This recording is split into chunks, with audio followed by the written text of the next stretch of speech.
आप भी अगर क्लास 10th साइंस का पेपर देने वाले हो, ठीक है ना, तो आपके लिए ये वीडियो बहुत इंपॉर्टेंट होने वाला है। ठीक है, तो देखिए ये हमारे पास में क्लास 10th का साइंस का अनसॉल्व पेपर। तो देखिए यहाँ पे एक क्वेश्चन ये आया हुआ है और ऐसे प्रश्न हर बार पूछे जाते हैं, डाटा केवल चेंज हो सकता है।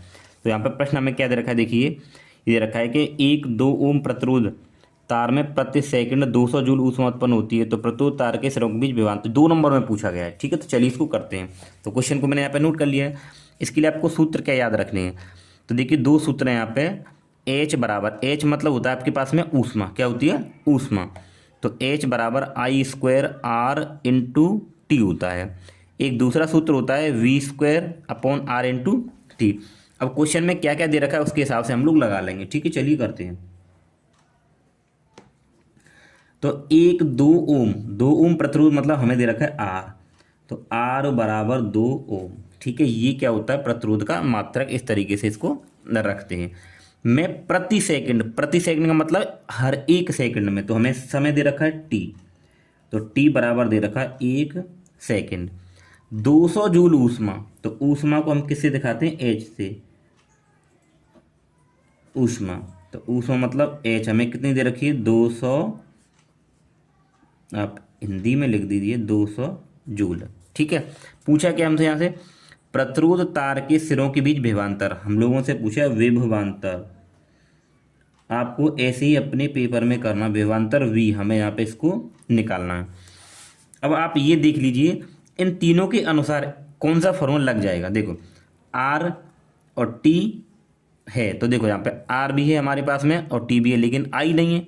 आई तो हमें यहाँ पे क्या, आई तो हमें निकालनी ही नहीं है, तो हमें ये वाला सूत्र नहीं लगाएंगे। हमें निकालना है क्या, विभवांतर यानी वी, तो ये वाला सूत्र हम लगा लेते हैं। ठीक है, चलिए।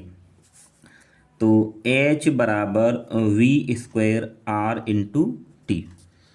आपको H कितना दे रखा है, आपको H दे रखा है 200, कितना है 200 बराबर वी स्क्वायर बटे आर, आर कितना आपके पास में 2 गुणे टी, टी कितना आपके पास 1 है। ठीक है, अब आपके पास जो 2 है नीचे भाग में, इधर गुणा में जाएगा तो 2 दूनी 4, तो 400 हो जाएगा बराबर वी स्क्वायर गुणा 1 से करेंगे तो वी स्क्वायर ही रहेगा।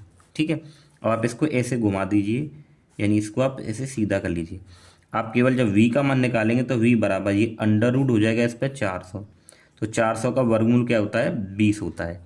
तो विभवांतर का मात्रा क्या होता है वोल्ट, तो हमारे पास में जो विभवांतर आएगा कितना आएगा 20 वोल्ट आएगा। ठीक है, तो आप यहाँ पे लिख दीजिए अच्छे से। अतः प्रतिरोध के सिरों के बीच विभवांतर कितना होगा आपके पास में 20 वोल्ट होगा, 20 वोल्ट होगा। ठीक है, सो प्यारे बच्चों, आई होप आप लोग अच्छे से समझ गए होंगे। ठीक है, ऐसा प्रश्न आएगा तो बोर्ड परीक्षा में आराम से हल कर पाएंगे। ठीक है, सो अगर आपको किसी भी टॉपिक पर अगर कोई डाउट हो तो कमेंट करके हम लोगों को जरूर बताएं, हम उस टॉपिक पर वीडियो बनाएंगे। ठीक है, चलिए मिलते हैं नेक्स्ट वीडियो में।